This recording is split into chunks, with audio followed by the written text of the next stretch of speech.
Hello guys and welcome back into a new brand video. In today's tutorial, I'm going to show you how to add ConvertKit or uh, Kit into WordPress. So make sure to watch the video to the end and follow these simple steps. So basically to add any integration in WordPress, you will be needing to have like a plugin so it can create an integration or connection between your website or your WordPress site and the integration or the tool that you want to use.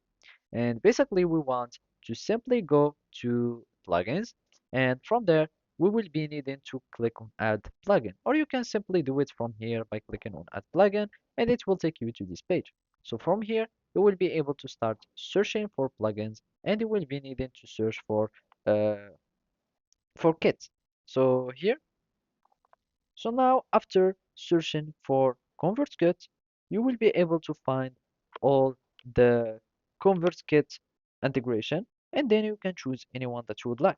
So this one is officially by Kit and those are some other uh, addition or other integration. I'm just going for this one. So I'm just going to click on install now. Always see the ones that are widely used and widely have a good reputation, like having most stars, etc. And I'm just going to click on activate now. So here you will be needing to start connecting your account. So I'm just going to click on connect, and basically this is my working space or my account here. I'm just going to grant access to WordPress.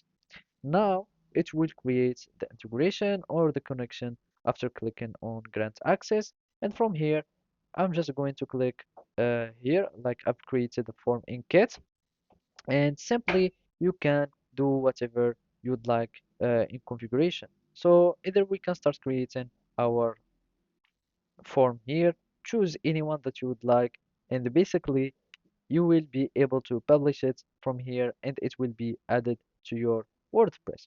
So basically that's it. Thank you for watching and see you next time.